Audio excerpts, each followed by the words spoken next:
تو سمجھتا ہے کہ ایک مرغ سحر خواہ ہوں میں، میرے دامن میں تیرے درد کا درماں بھی ہے۔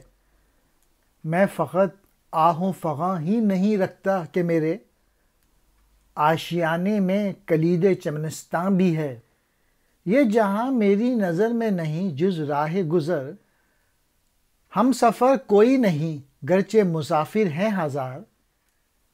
کہے جس کو بھی یگانہ وہ ہے بیگانہ تر، اس لیے توڑ کے آیا ہوں میں رشتوں کا حصار۔ تجھے پستی سے ابھرنے کا قرینہ آئے، تیرے سینے میں عزیمت کا خزینہ آئے۔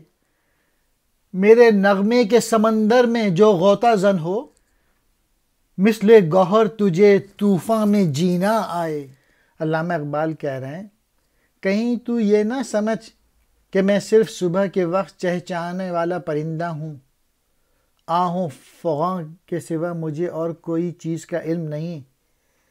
تو میرا دامن ہاتھ سے نہ چھوڑ، کیونکہ باغ کی کنجی تجھے میرے آشیانے سے ملے گی۔ یعنی میں نے اپنی شاعری میں دوسرے شعراء کی طرح تفریح کے مضامین نہیں باندھے، میں نے تو اس میں اپنی قوم کی حالت دیکھ کر اپنی تڑپ اور سوز کا اظہار کرتے ہوئے اسے جو پیغام دیا ہے وہ یہ ہے کہ قوم میری شاعری سے فائدہ اٹھائے، پھر اس سے اپنے کھوئے ہوئے مقام اور اپنی سربلندی کے حصول کے لیے جدوجہد کرے۔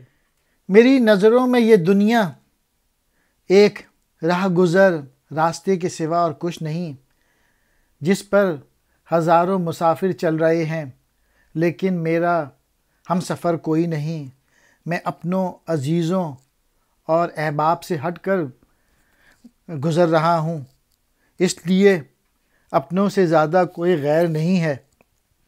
یعنی اس دنیا کا راستہ فنا کی منزل کی طرف جاتا ہے، اس میں کوئی بھی ہم سفر ایسا نہیں ہے جس کے دل میں میری طرح قوم کا درد ہو اور وہ اس کی سربلندی کے لیے سوچتا ہو۔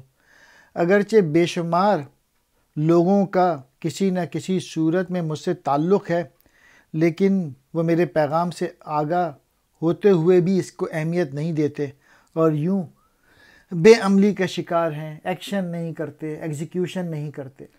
اے ملت کے لوگوں، تو اپنی بری حالت سے نکل اور وجود کی طرف آنا سیکھ، اپنی قیمت کو بڑھانا سیکھ۔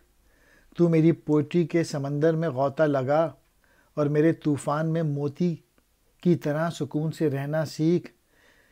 یعنی تو جدوجہد اور ہمت سے کام لیتے ہوئے اپنی موجودہ حالات زار کو بدل دے اور شاعری میں دیے ہوئے پیغام پر عمل کرتے ہوئے ہر طرح کی مشکلات سے بے خوف ہو کر سکون کی زندگی بسر کر، جس طرح موتی سمندر میں طوفانوں کے باوجود اپنی جگہ پر ٹکا رہتا ہے۔